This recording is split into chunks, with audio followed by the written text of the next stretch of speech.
আমার রব আরশের মধ্যে রয়েছেন, সেখানেই তিনি সমাসীন। তবে তিনার কোনো ঘরের দরকার নাই। মানুষের যেমন বস্তুর প্রয়োজন, আমার রবের কোনো প্রয়োজন নাই। প্রয়োজন শব্দটা রবের সঙ্গে লাগবে না। তিনি নিজেই বলেছেন আল্লাহুস সামাদ, ওই আল্লাহ অপ্রয়োজন, কোনো তাওয়াক্কা করে না, কোনো মুখাপেক্ষী নাই, মানুষের মুখাপেক্ষী নয়, বস্তুর মুখাপেক্ষী নয়। সারা পৃথিবী সাজদা করলে আল্লাহ আল্লাহ, সারা পৃথিবী সাজদা ছেড়ে দিলেও আল্লাহ আল্লাহ, সারা পৃথিবী আল্লাহর বিরুদ্ধে চলে গেল আল্লাহ আল্লাহ।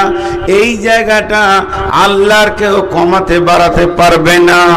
অতএব আল্লাহর কোনো বস্তু বা ঘরের প্রয়োজন নাই। আল্লাহ এতটুকুই বললেন, ওই ঘরটা আমি রাখলাম, ওই ঘরটা আমি বানালাম উজিয়ালিন নাসি, মানুষের জন্য, বিবাক্কাতাম মুবারাকা, পবিত্র ভূমি মক্কাতে। এই ঘরটা আমার ঘর, কিন্তু মানুষের জন্য। ঘরটা আমাদের জন্য, ঘরটা আমাদের জন্য, আল্লাহর ঘর, কিন্তু জন্য আমাদের, প্রয়োজনটা আমাদের। ওই ঘরটা আমরা ব্যবহার করব। একটা উদাহরণ দিব। আপনাদের এই চুয়াপুকুর, এটা কোন পঞ্চায়েত? জি, আচ্ছা, আপনাদের তো লালগোলা থানা না? লালগোলা থানা।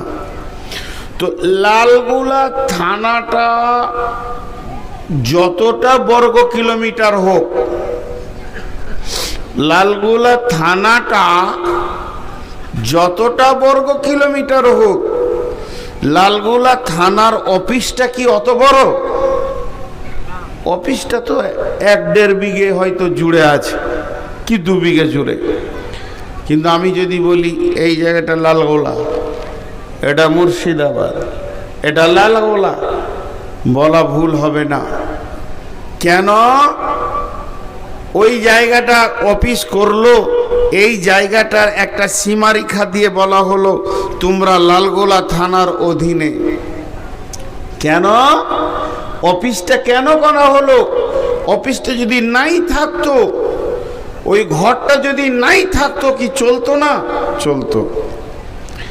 কিন্তু অফিসটা বানানোর কারণ, আপনার অভিযোগ, আমার অভিযোগ, আপনার আমার কোনো বিপদ, কেউ মেরেছে, কেউ জুলুম করছে, ওই অফিসে গিয়ে আমি অফিসারকে বলবো।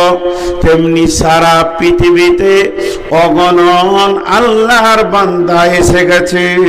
আমার রব দেখছেন, আমি তো আমার বান্দাদেরকে পৃথিবীর মাটিতে পাঠাবো। তারা সেখানে যাওয়ার পর তাদের একটা জায়গা দরকার হবে, তারা তাদের রবের কাছে যে চাইবে, তাদের রবের কাছে কাঁদবে। তার জন্য তাদের একটা ঘর দরকার, যে ঘরটার কাছে গিয়ে তারা রবের দরবারে পৌঁছিয়েছে, এটাই তারা ভাববে। কিন্তু তারা চাইবে, দরজা ধরে চাইবে, তওয়াফ করে করে চাইবে। এর জন্য আমি ঘরটা বানালাম উজিয়ালিন নাসি লাল্লাযী বিবাক্কাতাম মুবারাকা, পবিত্র ভূমিতে হুদাল লিল আলামিন, এবং সারা পৃথিবীর হেদায়েতের কেন্দ্রবিন্দু বানালাম।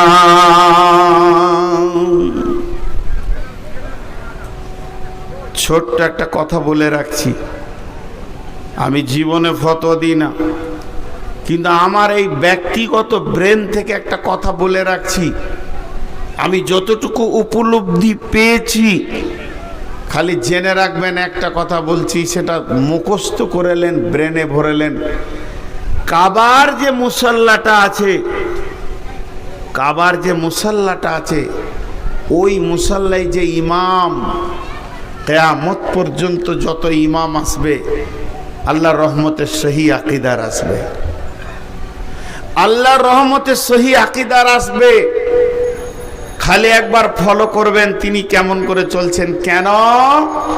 আল্লাহ কোরআনে বললেন যে আমি এই ঘরটাকে বিশ্বের মানবের হেদায়েতের কেন্দ্রবিন্দু বানালাম, সেই আকীদা বানালাম, সেই ঈমান বানবে, এই জায়গায় আসবে, তারা বিশ্ব সম্মেলনে হাজির হবে। তাহলে এই ঘরটার মূল্য কম নেই। একটু এগিয়ে যাই। ফিহি আয়াতুম মাকামু ইব্রাহিমা, ফিহি আয়াতুম মাকামু ইব্রাহিমা। আল্লাহ বলছেন আয়, তোদেরকে আমি দাওয়াত দিয়েছি আয়, কিন্তু তোরা ওখানে এসে কি দেখবি? এটা কালো ঘর, জি না, সেটা দেখার কথা বলেননি। তবে যেটা দেখার কথা আল্লাহ বলছেন, ওই কাবার চত্বরের ভিতরে একটি জিনিস দেখবি তোরা, যেটা দেখার জন্য ডাকছে। সেখানে রয়েছে মাকাম ইব্রাহিম।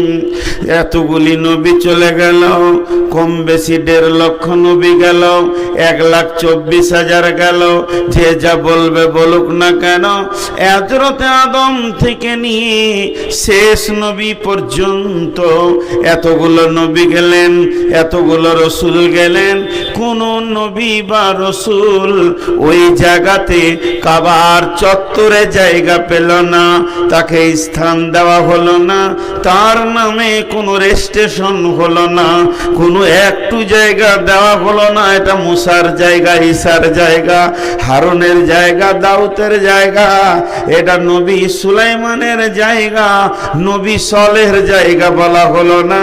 একটা নবীকে কেন্দ্র করে বলা হলো ফিহি আয়াতুম মাকাম ইব্রাহিম, যেটা কাবার দরজা, ওই দরজার সামনে রয়েছে ইব্রাহিমের জায়গা।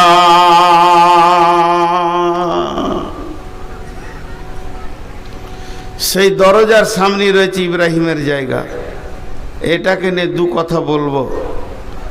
চুয়াপুকুরের যুবকরা এখন উঠে লেগেছে মসজিদকে কি করবে, মানে নতুন মসজিদ নয়, পুরাতন মসজিদকে ভেঙে আবার নতুন নির্মাণ দেবে।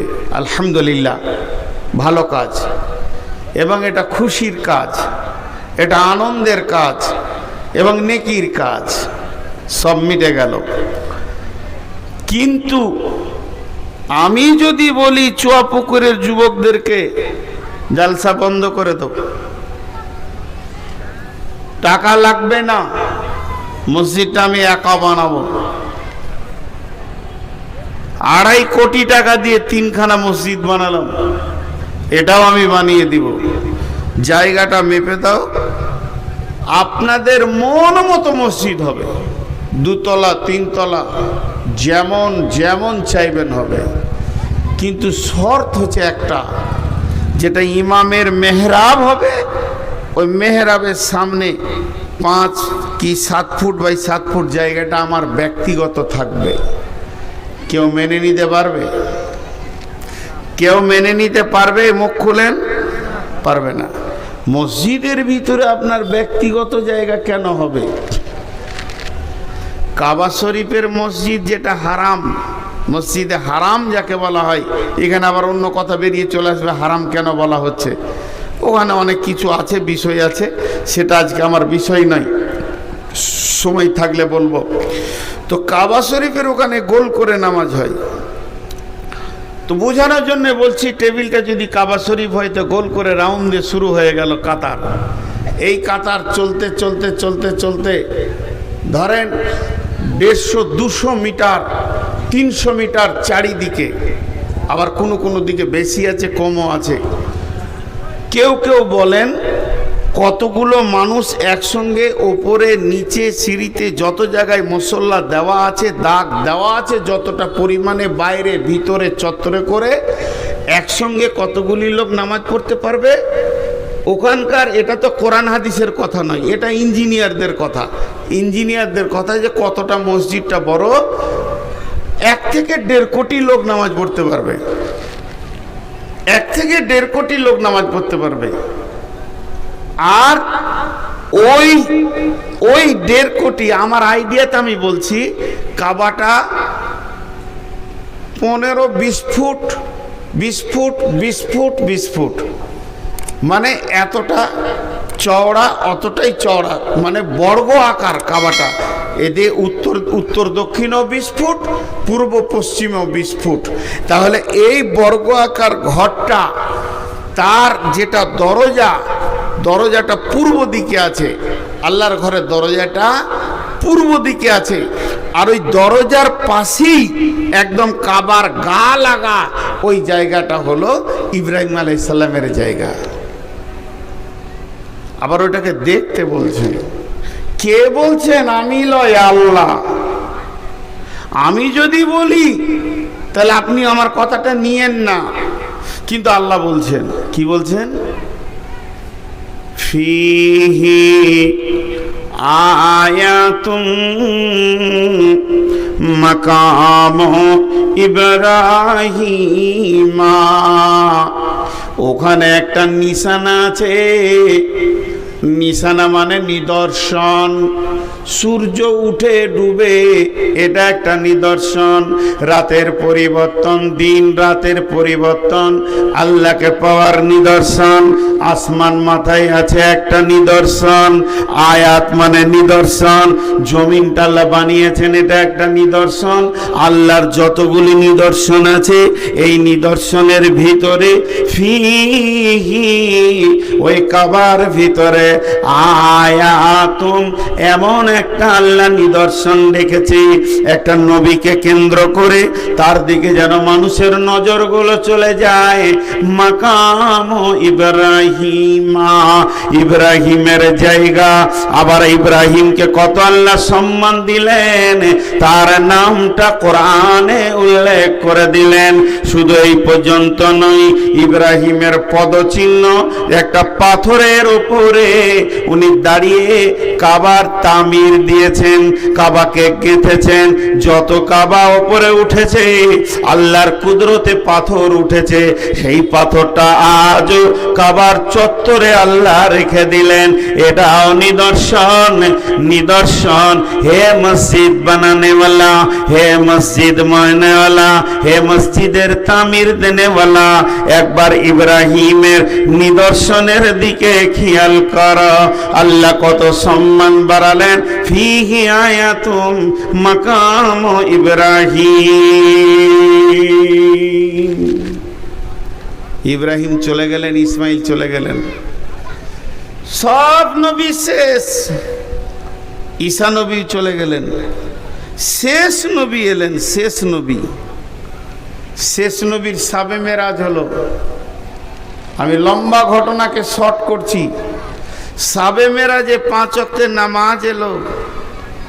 সালাত যখন পেলেন, তো মদিনা মানওয়ারায় বিশ্বনবী যখন গেলেন, তখন কেবলা ছিল কোন দিকে মুখ করে নামাজ পড়তে হতো।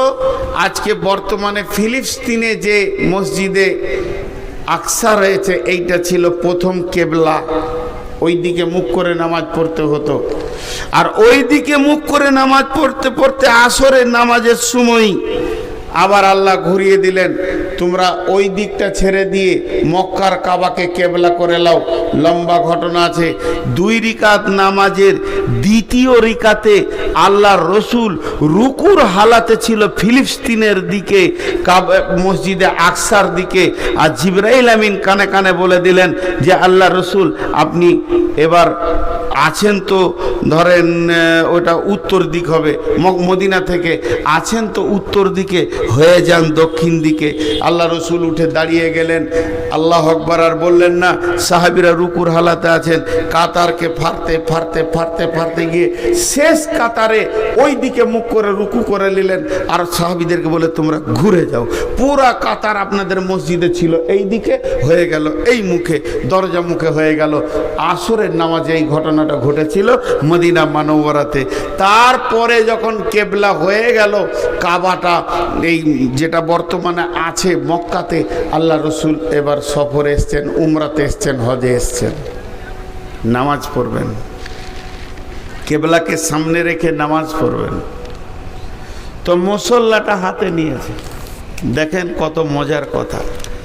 মুসল্লাটা হাতে নিয়েছে, হাতে নেওয়ার পর কোন দিকে বিছাবো গো, কোন দিকে বিছাবো, আর কোথা বিছিয়ে নামাজ পড়বো আমি? এ তো চারিদিকে নামাজ হবে।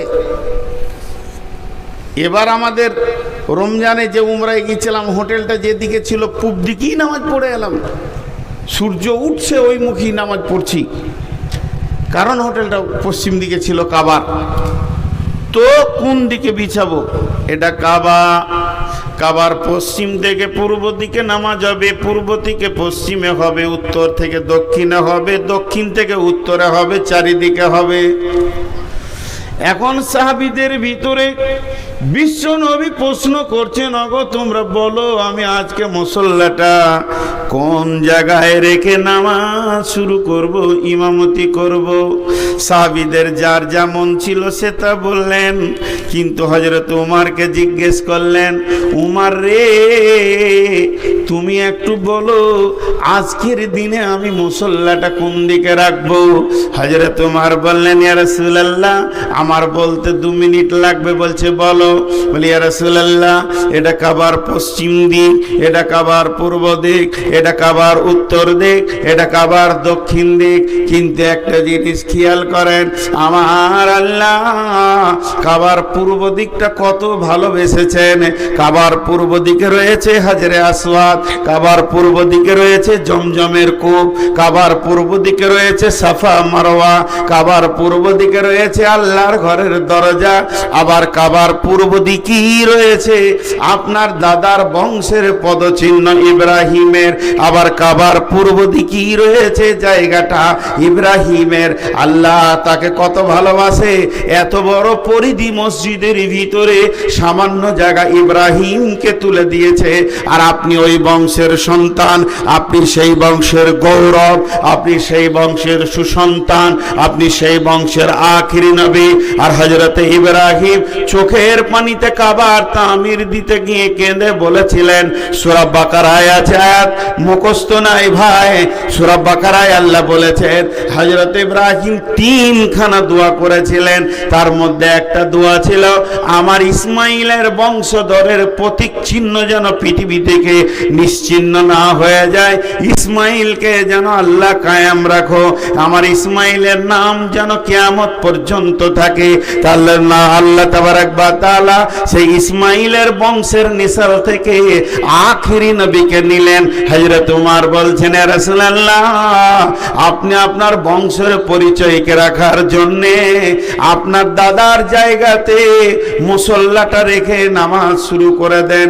হযরত উমরের কথাটা যেই বলা শেষ হলো, জিবরাইল আমিন এসে বিশ্ব নবীকে বলে দিলেন, ওয়াত্তাখাযু মিন মাকামি ইব্রাহিম মুসাল্লা। হযরত উমর যেটা বলেছেন আমার আল্লাহকে ওটাই ভালো লেগে গেছে। ও নবী মুহাম্মদ তুমি মুসল্লাটা ওই জায়গায় রেখে নামাজ শুরু করে দাও যেখানে ইব্রাহিমের জায়গা। আজও কাবার ইমাম দাঁড়ায় কোথায়? মাকামে ইব্রাহিমে দাঁড়ায়। আজও ইমাম সেখানে নামাজ পড়ায়, রেজিস্ট্রেশন হয়ে গেছে কোরআনে। এটা লালগোলার রেজিস্ট্রি অফিসের রেজিস্ট্রি নয়, এটা আমার বর্ধমানের রেজিস্ট্রি অফিসের রেজিস্ট্রি নয়, এটা স্বয়ং আল্লাহ রেজিস্ট্রি করেছেন। দুইটি জিনিসকে কোরআনে পৃথিবীর কোনো বাদশা কেটে দিতে পারবে না, পৃথিবীর কোনো নবী কেটে দিতে পারবে না। একটা হলো, এটা হলো মাকাম ইব্রাহিম, এটা ইব্রাহিমের জায়গা, ওটা পৃথিবীর কেউ অন্য নামে করে দিতে পারবে না, স্বয়ং আল্লাহ দিয়েছেন ওটা। আর দ্বিতীয় হলো তুমি মুসল্লা রাখো এখানে, এটা আমার রব বলে দিয়েছেন, আজও মুসল্লা সেখানেই রাখা হয়।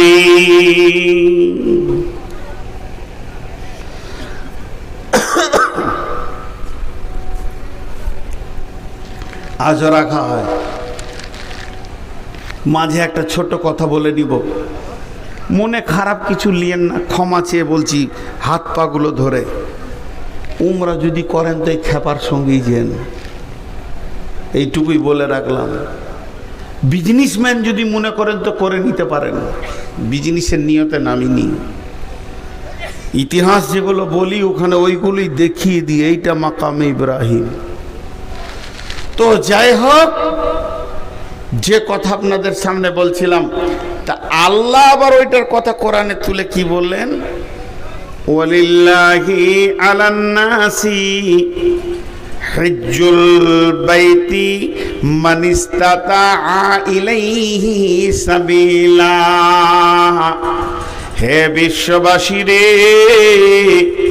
হে বিশ্ববাসী রে, আমি তোমাদের দাওয়াত দিলাম, আমার ঘরে তোমরা এসো, আমার ঘরে তোমরা এসো।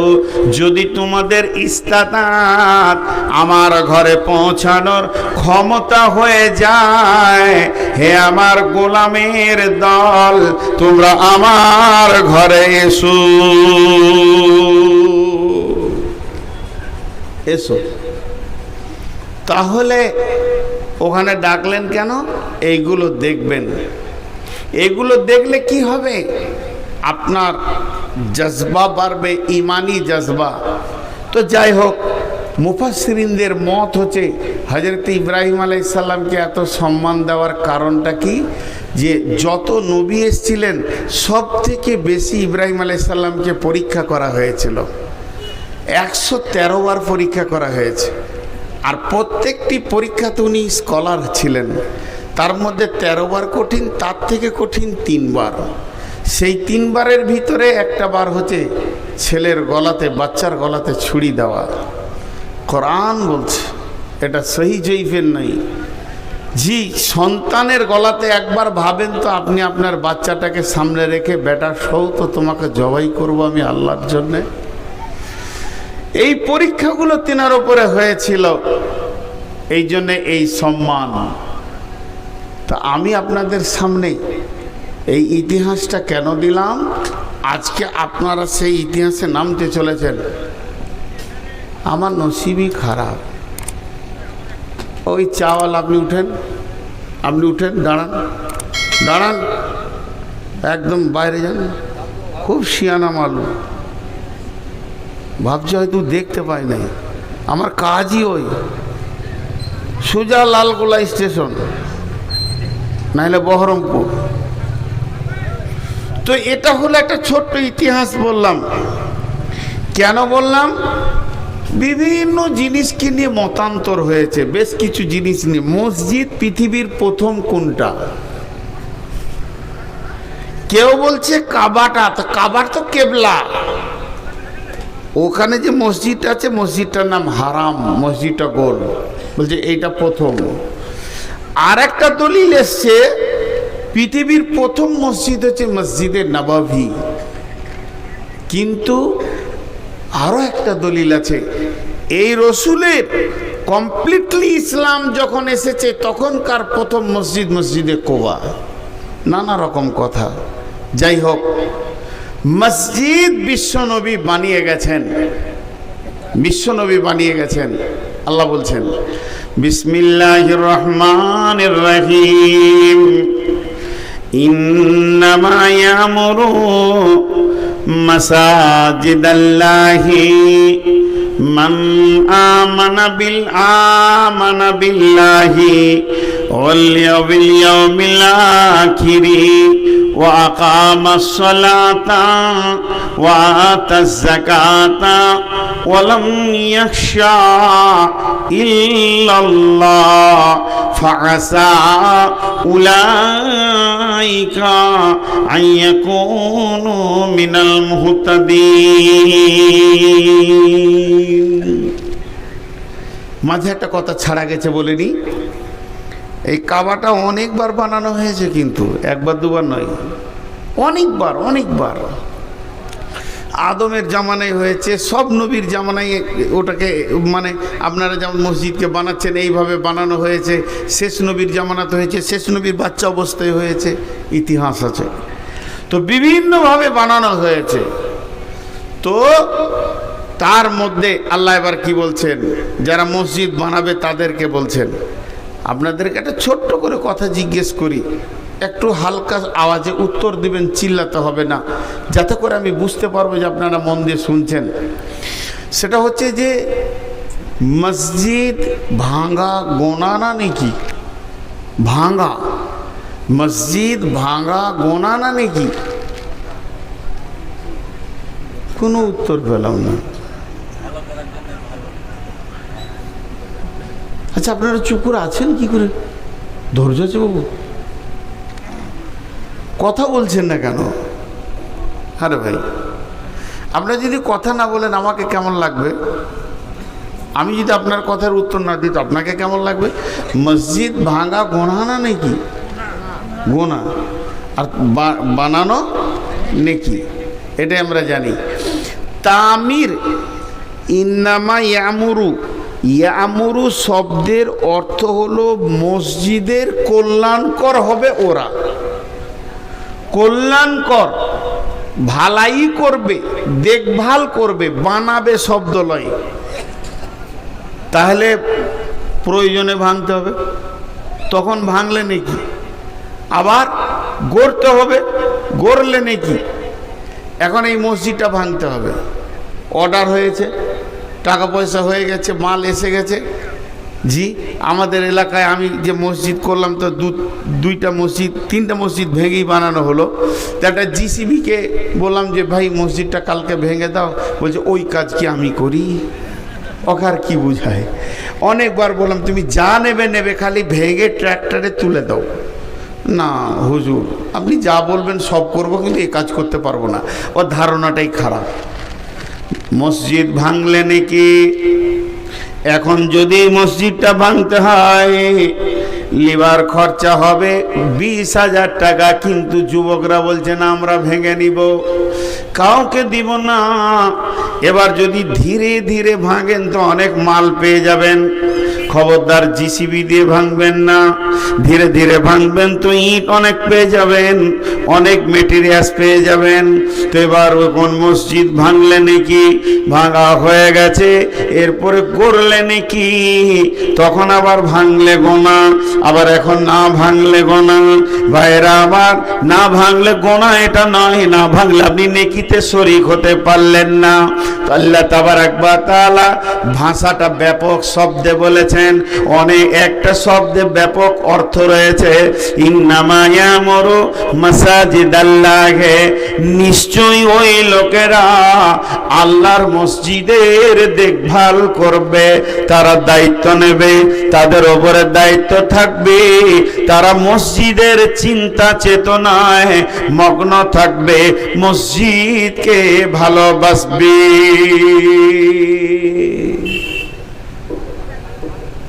আমি কাউকে টার্গেট করে বলছি না, বক্তব্যের বিষয় তাই বলছি। আপনাদের এলাকায় বেনামাজি মসজিদ কমিটি আছে? এত চুপ কেন এরা? ওটা তো দ্বিতীয়বার জিজ্ঞেস করলাম, প্রথমবার জিজ্ঞেস করলাম তখন চুপ কেন? বেনামাজি মসজিদ কমিটি আছে? এরা ভয়ে ভয়ে বলছে আছে আছে আছে, মানে ওরা এইখানেই আছে, মারবে আর কি। হ্যাঁ, বেনামাজি, চোর, মাতাল, আর বলবো না, নোংরা নোংরা চরিত্রের লোক মসজিদ কমিটি আছে, সুদারু, সুদের বিজনেস দাপিয়ে চালাচ্ছে, আবার মসজিদের মতোয়াল্লি হয়ে বসে আছে। আছে না নাই? জোরে বলেন। ভগবান, এত ভয়। তেরা মসজিদকে নিয়ে দায়িত্ব নিয়েছে। এটা আল্লাহ রসুল বলেছেন যেটা কিয়ামতের আলামত, কিয়ামতের আলামত। মসজিদ, মসজিদ মানে সাজদা করার জায়গা। আল্লাহ তাবারাক ওয়া তাআলা বলছেন মসজিদ বানাবে ওরা, মসজিদের দায়িত্ব নেবে ওরা, মসজিদে দান করবে ওরা যাদের ভিতরে 5টা গুণ আছে। মান আমানা বিল্লাহি ওয়া বিল ইয়াউমিল আখিরি ওয়া আকামাস সালাতা ওয়া আতাজ যাকাতা ওয়া লাম ইয়াখশা ইল্লাল্লাহ ফাআসা উলাইকা আইয়াকুনু মিনাল মুহতাদিন। একবার সূরা আল ইমরানটা খুলে দেখবেন, যদি এগুলো মেনে না নিয়ে জবরদস্তি মুখের জোরে, চোপার জোরে, থুতির জোরে আর কিলের জোরে, লাঠির জোরে যদি মসজিদের দায়িত্ব তুমি নিয়ে থাকো, তবে শুনে নাও কিয়ামতের রায় জাহান্নামের ভিতরে উল্টো করে খাসির মতো টেঙ্গে দিয়ে চচ্চর চচ্চর করে তোমার চামড়াকে খালানো হবে, এবং তার ব্যাপারে কতটা লাগবে না লাগবে তুমি নিজেই বুঝে নাও। অতএব শুনে নাও, আমার রব বলছেন মসজিদের দায়িত্ব থাকবে 5টা গুণ যার আছে। 1 নম্বরে যার আল্লাহর উপরে ঈমান আছে, 2 নম্বরে যে আখিরাতের উপরে বিশ্বাস রাখে, 3 নম্বরে যে নামাজ পড়ে, 4 নম্বরে যে যাকাত দেয়, 5 নম্বরে এক আল্লাহ ছাড়া পৃথিবীর কাউকে ভয় করে না। এই 5টা গুণ যার ভিতরে আছে, আল্লাহ বলছেন ওই বান্দা আমার মসজিদের দায়িত্ব নেবে।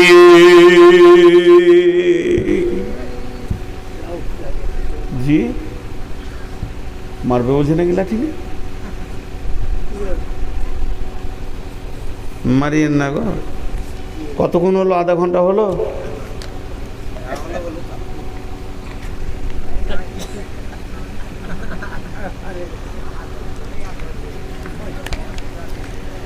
আগামী বছরে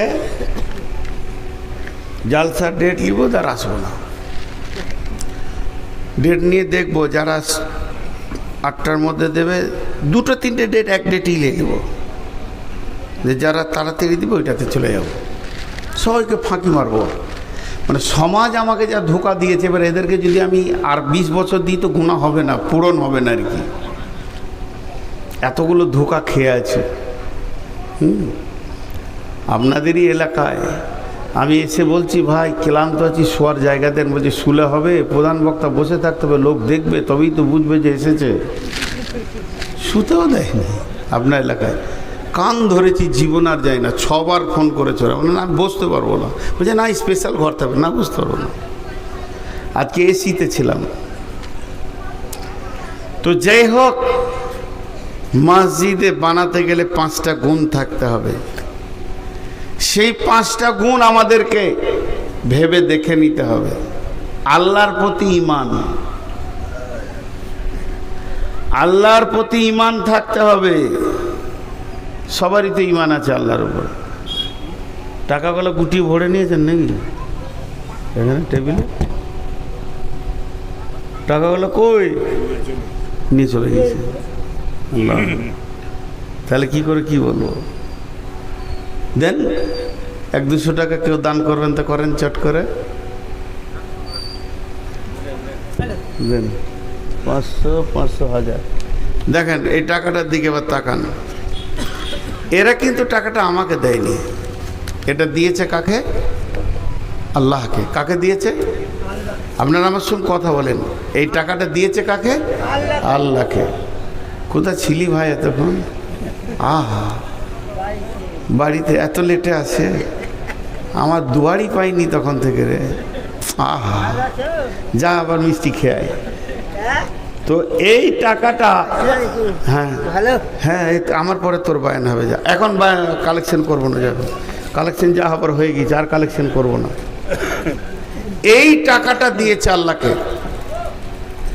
এবার এই টাকাটা আমি হাত দিতে যাচ্ছি, আমি মসজিদ কমিটি সেক্রেটারি, এই পর্যন্ত এসেছে, উদাহরণটা দিচ্ছি এবং আয়াতের সঙ্গে মিলাচ্ছি। টাকাটা আমি নিয়ে আমার কাছে রাখবো বা আমানত রাখবো, কাজে লাগাবো, মসজিদের কাজ করব। যখন এই টাকাটা হাত দিতে গেছি, মনে করেন বলছি, আবার মনে করেন বলছি, মানে একটু মনে মনে ধরতে হবে। আল্লাহ বলছে এই দাঁড়া, এই টাকার মালিক হলো আল্লাহ। আল্লাহ যখন টাকাটার মালিক, আল্লাহ বলছেন মান আমানা বিল্লাহি, যদি আমার উপরে ঈমান থাকে তবেই তুই আমার টাকাতে হাত দে। আমি নূর মোহাম্মদকে বলছি আর কি, আমি এই মসজিদের সেক্রেটারি, এই মসজিদের কমিটি, মতোয়াল্লি, যেই হোক, ক্যাশিয়ার, আমার ওপরে ঈমান আছে? আমি বলছি হ্যাঁ আছে। আল্লাহর উপরে যতটা বিশ্বাস রাখা দরকার অতটাই বিশ্বাস আছে। আল্লাহ বলছে দাঁড়া, আর একটু দাঁড়া। ওয়াবিল ইয়াউমিল আখিরি, কঠিন কিয়ামতের দিনে তোর বিশ্বাস আছে কি বল। আবার আল্লাহ আমাকে দ্বিতীয় প্রশ্ন করলেন, কঠিন কিয়ামতের দিনের ব্যাপারে তোর বিশ্বাস আছে কি বল। আমি বললাম আল্লাহ হ্যাঁ আছে। তাহলে কিয়ামতের দিনটার নাম বল।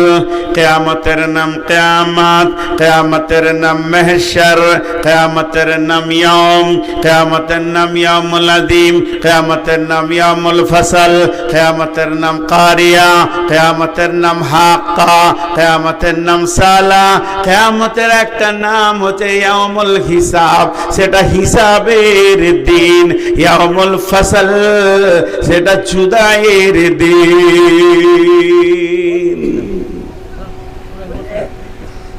সেটা কিসের দিন বললাম? কিয়ামতের দিনটা কি দিন বললাম?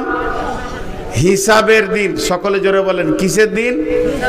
তাহলে আপনার সঙ্গে আমি দীর্ঘদিন বিজনেস করছি, আপনি আমার মহাজন, আমি আপনার কাস্টমার, এর হিসাবও হবে। এর হিসাব যখন হবে তখন এই মসজিদের আজকে রাতে কালেকশন হয়েছে 5 লক্ষ টাকা, আর আমি ক্যাশিয়ার মসজিদের টাকা। আচ্ছা, ক্যাশিয়ার আবার রাগ করেন না, এখানে যে ক্যাশিয়ার আছে সে আবার রাগ করেন না যেন। আমি টাকাগুলো নিয়ে গিয়ে বাড়িতে রাখলাম, যথারীতি মসজিদের যেমন কাজ করার সেরকম করলাম। আল্লাহ বলছে নিশ্চিত থাক তুই। কেন? দেখবেন মাদ্রাসা, অনেকে বলে নূর মোহাম্মদ কেন মাদ্রাসা করেনি। আমি 3 বার মাদ্রাসা করেছি, কেউ জানে না। 3 বার মাদ্রাসা করে 3 বার তুলে দিয়েছি মাদ্রাসা। জায়গাগুলো দেখিয়ে দেব, প্রভাব আছে, কালেকশন করে নিয়ে আসছি। সেক্রেটারি বলছে, ক্যাশিয়ার বলছে টাকাটা দেওয়ার পর তোমাকে আর দেখতে হবে না, তুমি যা করছো করো। লুটেরা, লুটেরা, ভালো ভাষায় বলে দিচ্ছি, লুটপাট করে খেতে চেয়েছে। 3 বার বেরিয়ে এসছি। এবছরকার রিপোর্ট নেবেন একটা, গ্রামের মাদ্রাসাটা আমার ঘরে দিয়েছে। তো ফেসবুকে দেওয়াতে ছেলেরা ফোন করছে, আমি আবু দাউদ পড়ি, আমি নাসাই পড়ি, আমি ইবনে মাজা পড়ি, আমি মিসকাত পড়ি। কটকলা বলে চলে আয় রে বাপ, যত আছিস। পরীক্ষা লিচি, কায়দা বুগদাদি পড়তে পারবে না। আবু দাউদের ছেলেকে জিজ্ঞাসা করা হয়েছে, আপনারা যারা আলেম বুঝতে পারবেন, যে বিসমিল্লাহটা তারকিব করো, তো বলছে বাহার পে যার ইসমে মাজদার। আবু দাউদ পড়েছে, যারা আলিম তারা বুঝতে পারলেন এটা কি বললাম। ও ক্লাস ওয়ানের উপযুক্ত নয়।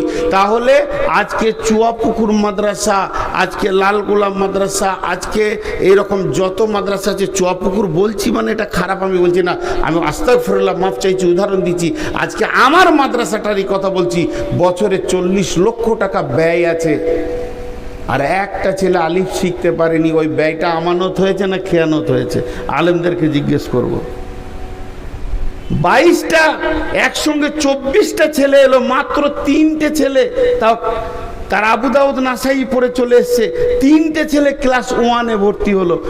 ওদেরকে বোঝানো হলো, বলে হুজুর যে ক্লাসে নেবেন ওটাতেই হবো, আমরা আলেম হতে চাই। আর বাকিগুলো কেটে পড়লো, KP কেটে পড়। টিকছেন? আমি বলে দিয়েছি 10টা শিক্ষক আছে, 10টা শিক্ষক থাকবে, 3টে ছেলে থাকবে, 3টে। 10টা শিক্ষকের বেতন দিব, 3টে ছেলে থাকবে। অভিভাবকদেরকে বলছি, বিশেষ করে আপনাদের হাতগুলো ধরছি, পাগুলো ধরছি, মাসে 3 বার সুগার চেক করেন। যে ছেলেগুলো কলেজে ইউনিভার্সিটিতে মিশনে পড়ছে তাদের রেজাল্টটা 2 বার পড়ে দেখেন যে আমার ছেলে কত নাম্বার পেয়েছে, খোঁজ নেন। আর যেটা মাদ্রাসায় পড়ছে খালি অপেক্ষা করছেন যে কবে মাংস ভাত খাবো আর ছেলের মাথায় পাগড়ি লাগবে, কিন্তু আসলে ছেলের ভিতরে কিছু ঢুকছে না, এ খবর আপনি নাই। নিয়ে আসেন আপনার ছেলেকে চুয়াপুকুর মাদ্রাসায়, নিয়ে আসেন আপনার ছেলে কোন মাসে পড়ছে, আমি এখানকার হেড মৌলানাকে দিয়ে আপনার ছেলেটাকে টেস্ট করে দিব, দেখবেন ক্লাস 1-এর উপযুক্ত নয়। তবে সবগুলি কি তা নয়, সবগুলি কি তা নয়।